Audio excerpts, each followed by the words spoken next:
On m'avait appris que le sang ne trompe pas, mais ce jour-là, j'ai vu des frères planter un couteau avec le sourire,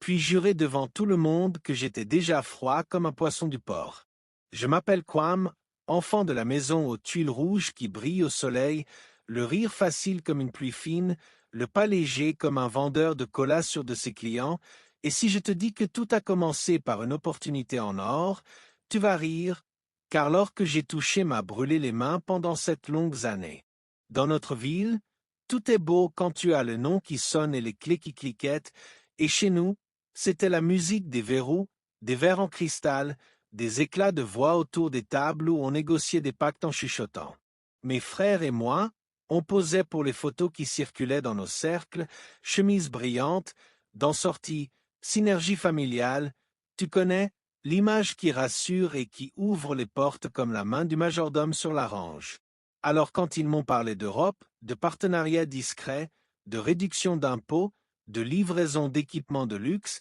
je n'ai pas cherché midi à 14 heures, je me suis dit, allons voir la neige de nos propres yeux, revenons avec les valises bien pleines. Ce qui m'a piégé, c'est l'odeur de la confiance, ce parfum sucré qui endort l'âme au point de ne plus voir la sueur froide sur les tempes de ceux qui t'embrassent trop longtemps.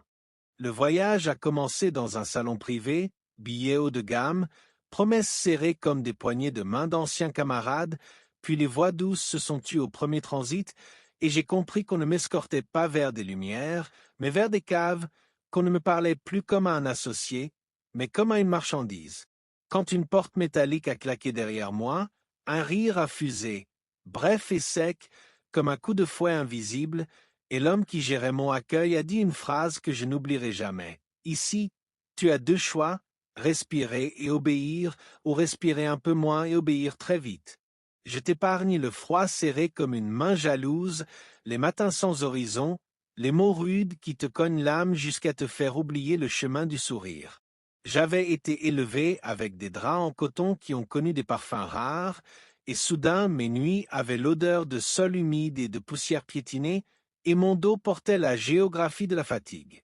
Pour tenir, je riais tout seul, parce qu'un Africain sans rire, c'est un tam-tam sans peau, une jarre fêlée. Alors je me disais, Kwam, regarde, même les chiens ici portent des manteaux, toi tu portes la dignité de tes ancêtres sous tes haillons, c'est déjà un costume, non? On me donnait des chiffres, pas des noms, des horaires, pas des journées, et les rares miroirs que je croisais me renvoyaient un visage que je ne reconnaissais plus, comme si un cousin lointain avait pris ma place. Mais je n'ai pas lâché le